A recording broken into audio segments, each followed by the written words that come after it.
No one respects you. You're shit. Everyone's saying that to him. He's like, yeah, that's all cool, bro. And then starts making out with a bantha. That's what he does these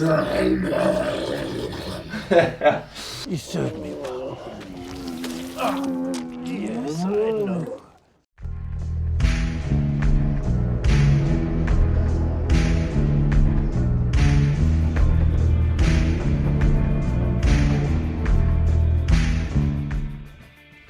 So, we open up with this old guy telling Boba that these kids are stealing his water, and he wants Boba to go and stop them.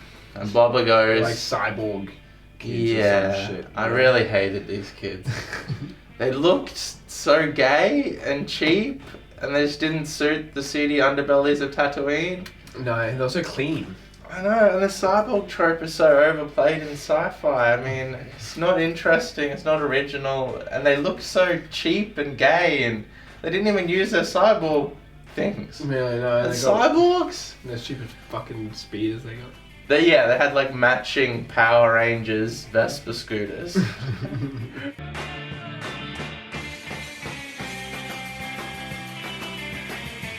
And there's this chase scene in this episode is the most embarrassingly gay, Shit. unsuspenseful, uninteresting chase sequence ever. Mm-hmm. They're in a gay Power Ranger speeders and they chase the mayor's Major Domo.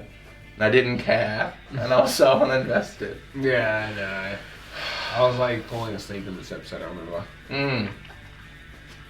I liked the first two episodes, especially the second episode with the lizard up the nose and all that like ayahuasca trippy psychedelic stuff. And then this episode just completely lost me. Yeah. I don't know, it's weird. And it got to the end, and I would have assumed it was written and directed by like the B or C directors, Yeah. but it was Robert Rodriguez and Dave Favreau. I was Everyone had shocked. bad days, I suppose. Yeah, But yeah, it was John Favreau. very average.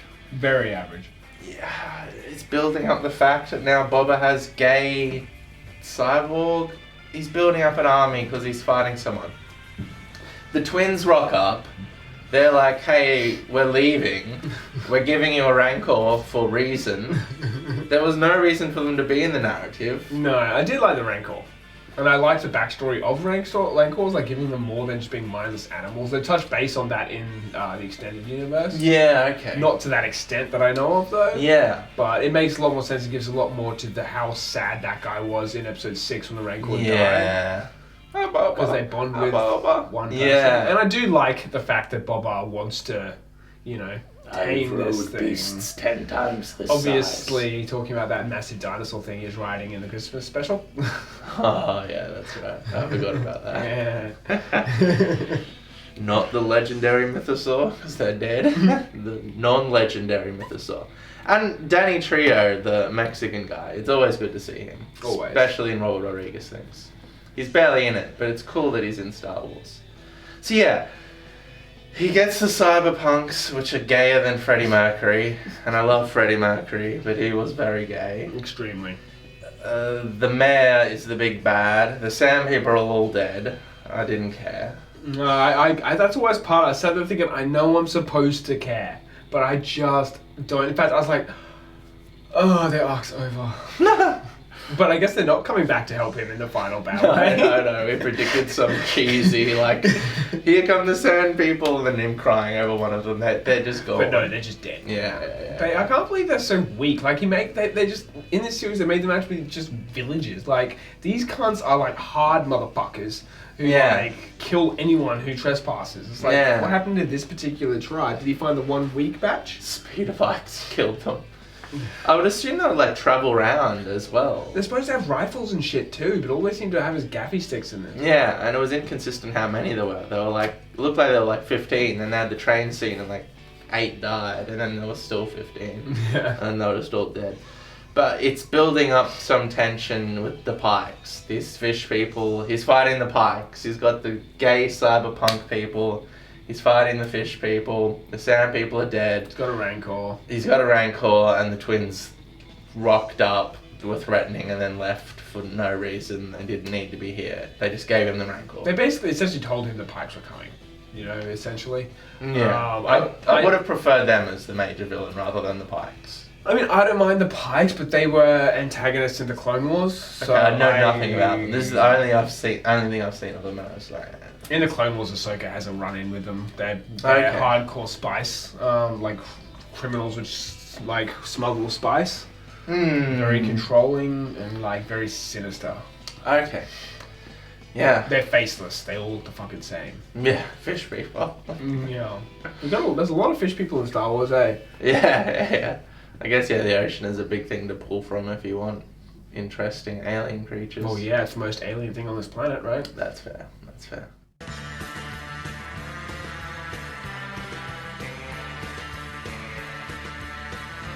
So yeah, in this episode it kind of ties up the past element to the present element. I think we're done with all the flashbacks. It's told everything it needs to tell to give us all the information. But I thought a lot of it was kind of pointless and we didn't need to see. Like, we got told in the second season of The Mandalorian that he saved Fennec and he revived her. Like, we didn't need to see that. Yeah, no, I think they were honestly just... Filler? Yeah, they had probably had enough story to make a movie. Mm. And they decided to make a series. And it's only 8 episodes long, right? It's only 7. Only 7. And they still had to add filler. Yeah. I guess there isn't a whole lot. I mean, they could have. I don't know. It was just a miss, you know? Miss. Yeah, it's just... Everything that happened seemed pointless. Like, we know what happened. Like, they go and they get Slave 1, but we already know that he gets Slave 1. Isn't like, that the next episode? And then this is episode 5? Episode 4, The Gathering Storm. Oh, you're talking about episode 4 now? Yeah. Okay. They blur together. Episode Episode 3 and 4 for me wasn't horrible Mm. compared to episode 3. Episode 3 sucked. Episode 3 just completely lost me. For some reason, I don't know why. It missed- and then it episode missed the 4, I point. was still like, Episode 4, I was still recovering from episode 3. Yeah. But I didn't hate it. Yeah, I just... He didn't call it Slave 1. I was really hoping he'd actually refer to it as Slave 1. yeah, did he not say it? That's Fennec's weird. little device was fucking awesome though. The way it Yeah. maps out the whole Mm. ordeal. It was cool to see her actually live up to her name. She's doing something. But she's still not like Did it. that actress like 60? I didn't, but I mean, Asians... Yeah, apparently her 60th birthday's coming up or has just gone. Jesus Christ, really? I know, right? I mean, I haven't really researched it, but yeah. I believed it when I... I'll ding it up here whether it's right or wrong. Yeah, right? But I mean, Asians age well. They do, And black until they people. just turn. Yeah. Us whiteys, we age like fruit in the sun. Like cottage cheese in the sun. But, I don't know, that's the hand we were dealt, I guess. They're essentially sultanas. Mm. But yeah, I know, she's not like an overly interesting or complex character. Neither is Boba yet. And I'm still struggling with him being such a nice guy. I know. There are all these scenes in this episode with him and the the bantha. He's like best friends with the bantha. So I'm just like, He why? loves animals, and I know obviously Boba didn't say much. We don't know what he's like in episode We 4, 5, presumed and he was 6. a callous, cold killer. He, a well-known bounty hunter, is not well known because he's nice. He's well known because he's ruthless. But I do get where he's coming from. He's like, I'm done with that side of life. The Sand People changed him, but it's like, why would the Sand People make him a better person? Yeah. Unless it was him realizing how much of monsters they are that made him a better person. Do you know Getting what I mean? tied to a stake and beaten by gaffy sticks. Essentially being Changed Anakin's him. mum. Yeah, changed him into a nice guy. Yeah, like the fuck? Yeah, they tried to do a thing where he's like, oh, I've worked for all these people, but then I got captured and raped by sand people, and now I'm a nice guy, and I'm friends with banthas. I was like, okay. I think it's just a missed opportunity. Like, this needs to be a darker story. A darker, gritty, like... And at the beginning, I was like, it's still fun, doesn't offend me, it's not terrible. I wish there But was they blood. kind of just repeat. Okay, the blood thing, I know it's Disney, so I guess I'll give it a pass on that. It still does do killing blows and so on and so forth. It just cuts right before it happens. Yeah. I can live with that because of Disney, but his personality is bothering me. Yeah. It's It's just... the respect thing I respect. Yeah, that makes sense. You don't have to be a fucking pushover nice guy for that type of thing, though. Yeah, it's just like they're going out of the way to show him, What? like, loving this bantha. What need does he have to have a Rancor if he's going to go around giving everyone hugs? I don't know. Like, has he used his blaster in this whole season yet? Has he fired a shot? I don't know. I know he's hit cunts with gaffy sticks and shit. But Yeah. He's yeah. nice now. Yeah. The scene with the Wookiee was cool. Yeah, the scene with the Wookiee was cool. But then those cyberpunk bags come in. Forget the cyberpunks. Yeah. The scene- Is that Wookiee from episode 3?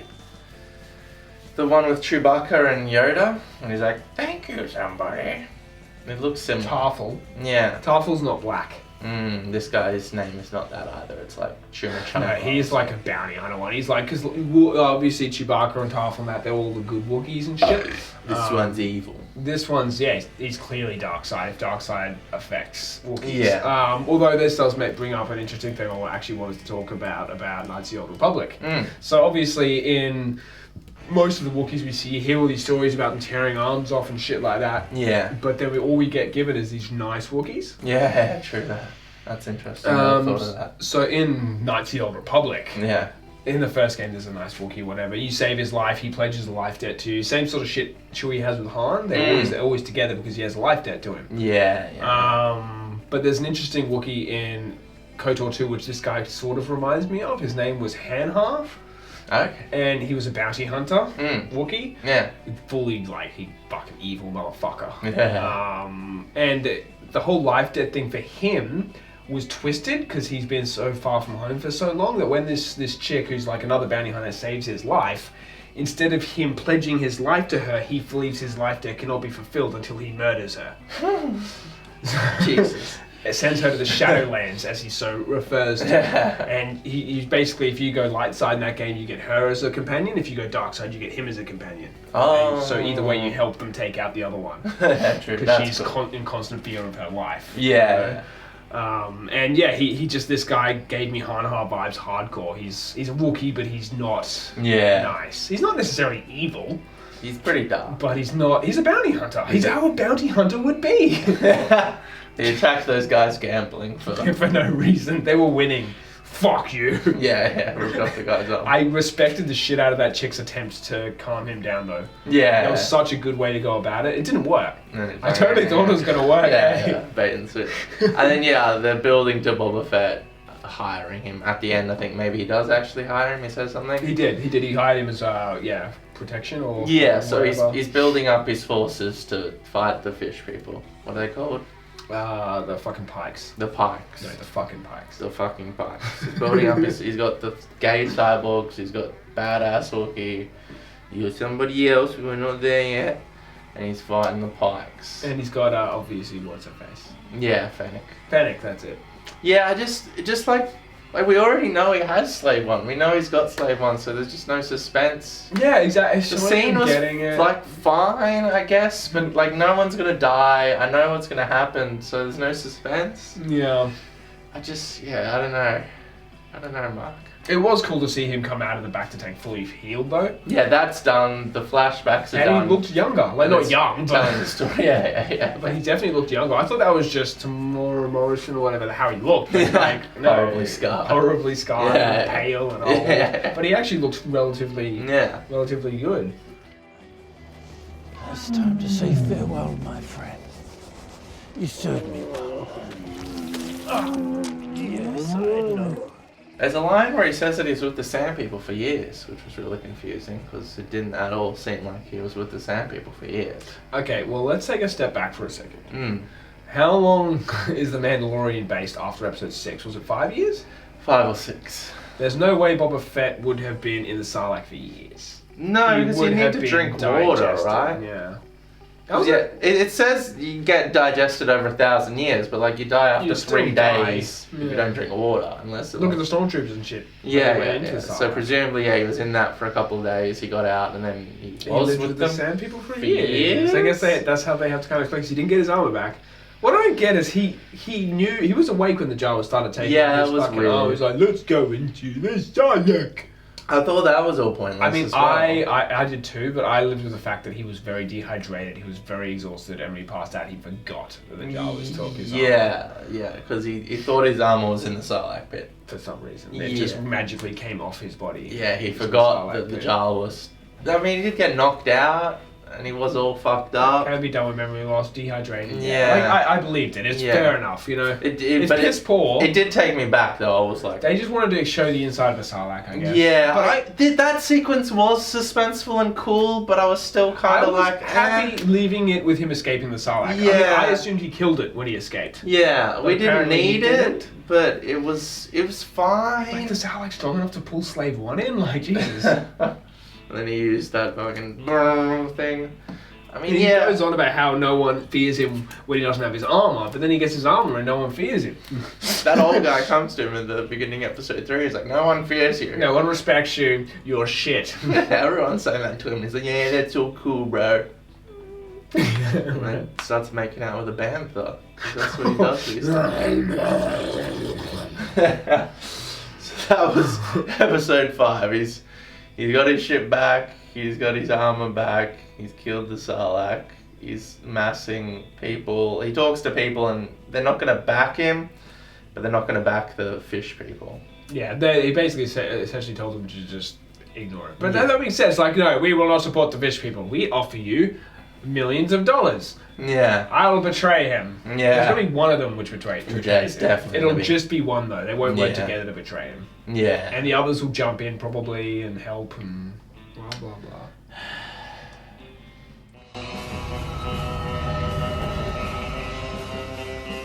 So just when I was like out and completely uninvested and like, I actually like the show would come out on a Wednesday and I'm like, I have to watch this now. Like it became a chore. Yeah, I was like, watched episode 5 last night, and I pushed myself to do yeah. But then Mandy walked back into my life. I'm like, oh Yeah, god. and I was like, oh, this is only going to be like a 2-minute scene, but it was an episode of The Mandalorian. Yeah. And all of a sudden I'm like, All of a sudden- I care. I'm like, holy shit, my favourite episode of the Book of Boba Fett is The Mandalorian. The one where you don't see Boba Fett once. Even slightly. Yeah. It's amazing. It's like I have a tattoo of Boba Fett on my foot. Like I should care. I should love this character.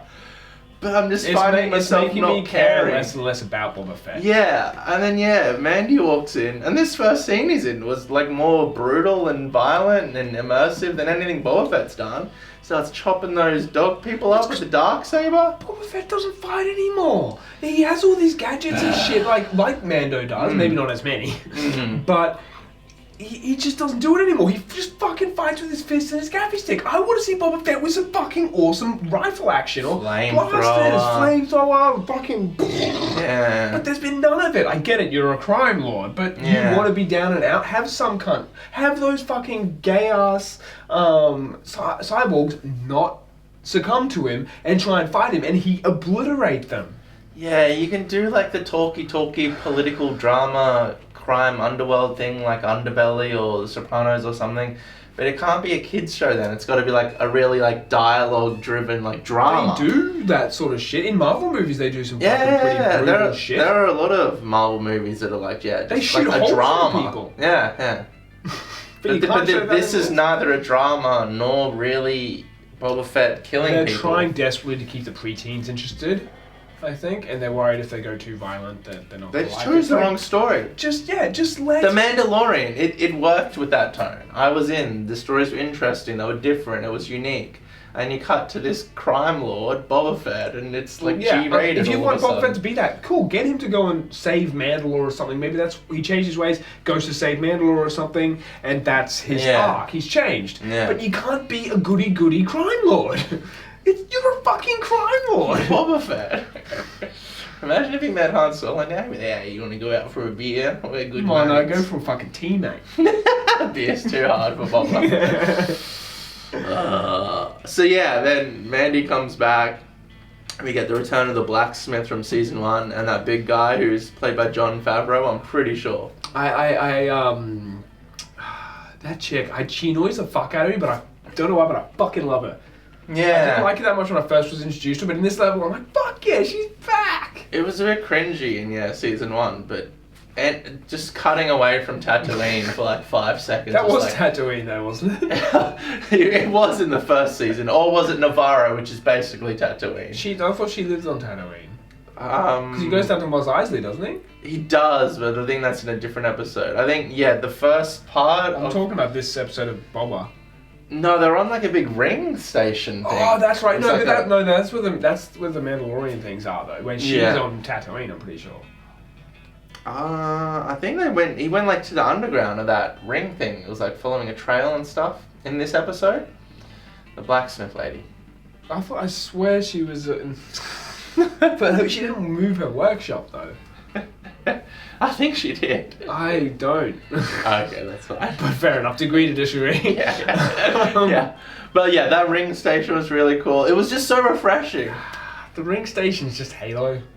I mean, it's been in lots of things. There's even Jasper at some point was writing a story where like don't get me wrong. that were really giant rings though, and they're like Middle Earth sized continents cities, and shit on it. like on these rings. Don't get me wrong. It was cool. It was fucking. It was cool. I mean, it's not cool in comparison to like Star Trek or The Expanse or like an adult's sci-fi television, but it was cool in comparison to episodes 3 and 4 of the Book of Boba Fett. It was refreshing. I personally don't know why he. I mean, I know why he gives a fuck about what these Mandalorians think of him, because I guess they saved him and all this sort of shit. But he clearly doesn't care that much about their way anymore. Yeah. Grogu changed him. That's the end of the episode, though. We should probably. Yeah. But yeah, there's immediately tension with him because when he rocked up on Navarro and he got into all those shenanigans with Grogu and it led to them getting all fucked up and murdered. There's like 2 of them left. So that was cool. There was immediately tension in the episode, and then it builds to him training with the blacksmith lady with the Darksaber, and he's like having trouble controlling it. It's like heavy. I don't think it's heavy. I think he's putting too much force behind it. He's treating it like a great sword when it's supposed to be treated like a katana. Yeah, he's struggling with it, and that was interesting. He like cut his own leg. I loved that. I thought that was so perfect. Like, that would fucking happen. He's not a Jedi. Yeah. You know, he just rests it on his fucking leg and just burns straight through. And as we've talked about before, it's far more interesting to see a character struggle to overcome an obstacle than to just be amazing at everything immediately. Exactly. So to see him, have this thing, and he's kind of embracing it and using it now. He obviously doesn't want to be the leader of Mandalore or any of that shit. He may get forced into it, which is like... He's going to get forced into it or he's going to die. That's simple as that. Yeah. The main character of The Expanse always had that thing. He like just wanted to like live his life and be a guy, but he just kept on getting forced into leadership roles and like... rejecting it. Yeah, same thing. And then eventually he's like, alright, fine, I'll do it. But I don't know if he is a leader though. He's not, but he might He be. might end up being one. Yeah. And then the big fella played by Jon Favreau and Mandy get into a fucking duel, and that was really cool. It was like an old school medieval knight battle, but sci-fi. It was fucking sick. It's so true though. Being that like, so you hold it now, so you're the leader. So if I take it from you, I get to be leader. Yeah. I don't get why he was trying to kill him though. You don't have to kill them. No. He didn't kill him. He already got it and like disarmed him and stuff, and then he just kept on going. Yeah, he just wanted to kill him. I guess he's angry at him for losing all his brothers. Yeah, and like Moff Gideon, he's like, what happened to Moff Gideon? Oh, he got arrested by the Republic. He didn't kill him. He like murdered all of our people. The Night of 1,000 Tears. Those flashbacks were cool. Yeah, the Great Purge. Yeah. So he had beef with Mandy. Mandy led all these Mandalorians. Purge Mandalorians. happens in Rebels, eh? Yeah, true. Pretty sure. I didn't get up to that. That's fair. I kind of stopped watching. But But yeah, there's a lot of tension going on. Mandy let all these Mandalorians die for this little green fucking frog monster. And this guy's like, what the fuck, bro? And he's essentially like, did you take your helmet off? He's like, I'm not gonna lie, yeah, I did. And then she's like, yeah, you're not a Mandalorian. You gotta go to like the pools in Mandalore. I think he should have done is taken off his helmet and be like, I'm as much of a Mandalorian as Bo-Katan. Yeah, because they're a specific religious sect of Mandalorians. They believe, like, that's where they lost their way and blah, blah, blah. Yeah. It's like, you just have a different view of Mandalore. Yeah.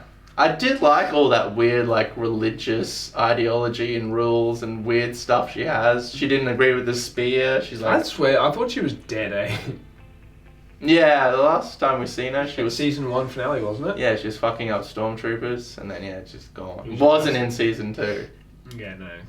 And then, so he leaves, he gets on the public transport, and this goddamn chick rocks up again, this mechanic lady. I swear, I didn't like her in season 1, and then she popped up in season 2. Now we finally get Mandy, and she's here again. doesn't. It was tolerable just because I was enjoying. Like I said, I enjoyed her. She annoys me, but I somehow like her. Yeah, I'm not quite. At least in this episode. Yeah, it's just like the jokes with the dating and the Yeah, I that don't know was- whether they're supposed to actually be funny or if they're supposed to be like cringy. I mean, surely they're supposed to be funny. Why would you write it to be cringy? I don't know, but it's just like stop. I did love the episode 1 Starfighter. That was very cool. Royal Naboo Starfighter. And he was just like, nah, where the fuck's my Razor Quest? Yeah. His crest. Yeah. I used to have a toy of the old Royal Naboo Starfighter. It was I awesome. remember it. It's Yeah. gone forever. But it being yellow just would not suit him at all. Yeah. He like... He left a little tiny amount of stripes on it. But yeah, it looked really cool and it was all fucking... done up and shit. Yeah. But that was basically the last part of this episode. They did up the Starfighter, which was cool, but I was kind of like, can this lady stop talking? Went for a little fly. got Did pulled over. Anakin's fucking pod race thing. He's faster than the X. He's got a cool new ship. Yeah. And then Fennec comes and says, yo, you want to fucking help out Boba? But then he says, I gotta give this little thing to Grogu. Yeah, the armor he made from that fucking... How did such a massive fucking pole get made into this thing about this big? That chick kept some. Just put it in her back pocket. Yeah, nah, you go, mate. It looked like chainmail because it was a shot of like rings. Yeah, I thought that was a little armor or something, but it looks too small even for Grogu for it to be armor. Might be a Yeah. helmet. Yeah. Little Mando helmet. That'll be so bad. It could be like a chainmail shirt or something. I don't know. We'll see. So yeah, I don't know whether he's gonna go and see Grogu and whether we're gonna see Grogu Or or if he's just gonna go off and do that. and then come back a couple episodes. Like how many more episodes ago? Like fucking 3? Let's see. That was episode 5, right? Yeah, 6, So 7. it's 2. It's only 2 more. Jesus. I thought it was 8, so now it's like, oh, okay. Yeah. Next 2 is gonna be a 2-parter. Yeah. So yeah, he's gonna join Boba Fett and they're gonna fight the fish cunts. Yeah. I did like the way he's like, Boba can keep his money. You know? Yeah. It was just cool to see like characters that I'm emotionally invested in. You see him hold the little like napkin thing with Grogu saying like, oh, I care. And you cut back to Fennec and Boba Fett and like, I'm not emotional. I know, and I'm so upset that I'm not. I loved Boba Fett when I was a kid. Yeah, And they now did I'm not. like- They have not done him justice. I will say, like Jango Fett was a badass. He was a man of few words. Why couldn't Boba Fett should have still stayed a man of few words? The jokes are bad. Horrible, the fucking love for animals. There's nothing wrong with loving animals, but he's just. I think it's just a missed opportunity. It's not terribly bad, it's not terribly good, it's just a missed opportunity. It could be good, and I think that's It what's was more another irritating. classic thing, though. We probably went into it with too high expectations because we love Boba Fett so much. Yeah, and The Well, Mandalorian was good. I really liked The Mandalorian. To be Even fair, if it was just that quality, I'd be fine. even without Grogu, I would have loved the Mandalorian. Yeah. But I mean, this episode was good. Because it had Mandy. It was essentially Mandalorian season 3.5. Yeah, basically. So yeah, 2.5? 2.5. 2.5. 2 more episodes. We'll see what happens. I was out, man. I was so fucking out. I was done. I was like, oh, do I need to watch this? Fuck. Why do I need to watch this? And then this episode happened, and I'm like, Oh, Mando. alright, you got me. Pulled me back in. And now he's going to be in the next 2, so that's... If the last 2 episodes are really good, then it'll be a good season. 100%. Then it's got at least, 1, 2, 3, 4, 5 good episodes out Yeah. of 7. First 2 were good, second 2 had a hard dip. The Yeah, last 3 are The good. second one was the worst, third was a little better, but Yeah, not I think I just, after the third episode, I didn't give a fuck about the 4th episode. It was really just came out of nowhere, eh? Written by Jon Favreau, directed by Robert Rodriguez, and it just had some gay Power Rangers Vespa scooter chase. I just hated those cyborgs. I honestly don't know if I'm ever going to go back and watch the Book of Boba Fett.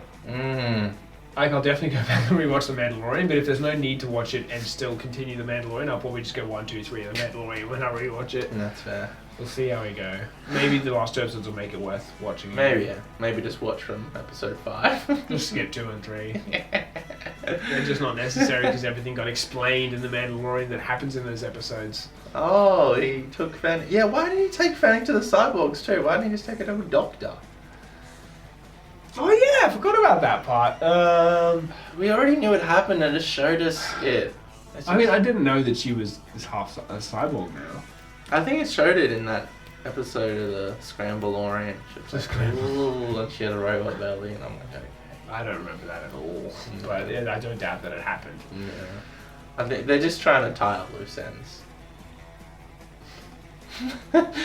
Thank you for watching. They're just trying to tie up loose ends. Mm-hmm. Good night.